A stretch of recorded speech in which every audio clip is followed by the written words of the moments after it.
पहले गोताखोरी अनुभव के लिए मैं आत्मविश्वास से समुद्र में कूद गई, लेकिन जैसे जैसे हम अंदर गए ये हर गुजरते पल के साथ गहरा होता गया। मुझे यकीन था कि इस तरह के अंधेरे में कोई जीवन नहीं होगा, लेकिन मैं बहुत हैरान थी। समुद्र के तल पर जीवन कितना समृद्ध और रंगीन था, लेकिन बिना सूर्य के प्रकाश के।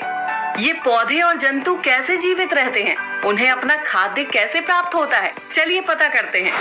हमारा उद्देश्य है रसायन संश्लेषण और प्रकृति में इसकी घटना के बारे में समझना, और साथ ही रसायन संश्लेषण और प्रकाश संश्लेषण के बीच तुलना करना। स्थल पर अधिकांश पौधे प्रकाश संश्लेषण से गुजरते हैं।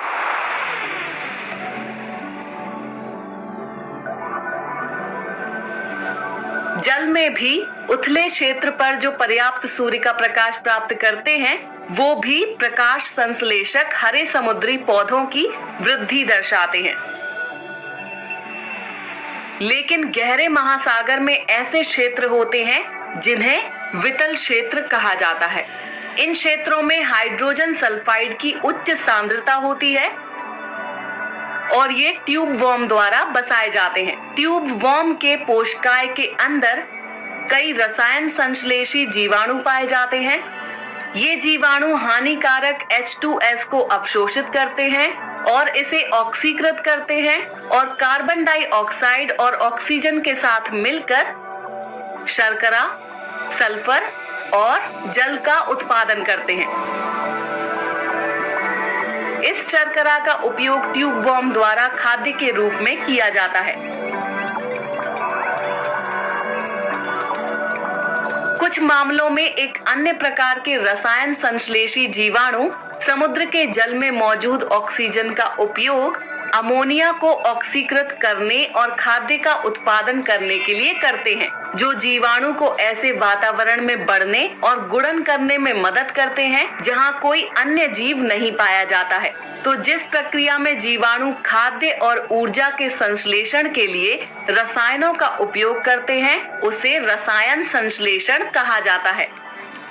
दो प्रक्रियाएं जो कि स्वपोषी पोषण में शामिल होती हैं, प्रकाश संश्लेषण और रसायन संश्लेषण है।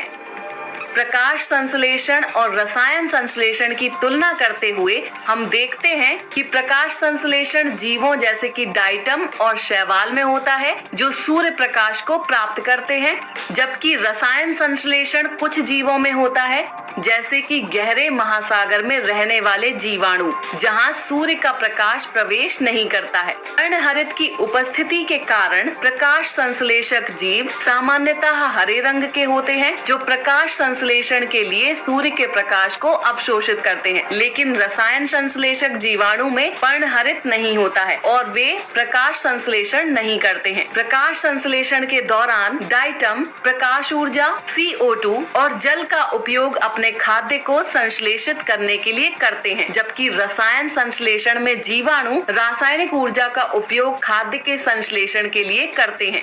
आइए सारांश देखें। स्वपोषी पोषण में शामिल दो प्रक्रियाएं प्रकाश संश्लेषण और रसायन संश्लेषण हैं।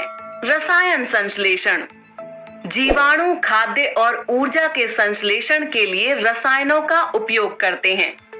समुद्री जल में मौजूद ऑक्सीजन का उपयोग अमोनिया के ऑक्सीकरण और खाद्य के उत्पादन के लिए किया जाता है। प्रकाश संश्लेषण के लिए सूर्य के प्रकाश की आवश्यकता होती है। रसायन संश्लेषण के लिए ऊर्जा के स्रोत के रूप में रसायनों की आवश्यकता होती है। प्रकाश संश्लेषक जीवों में पर्णहरित होता है।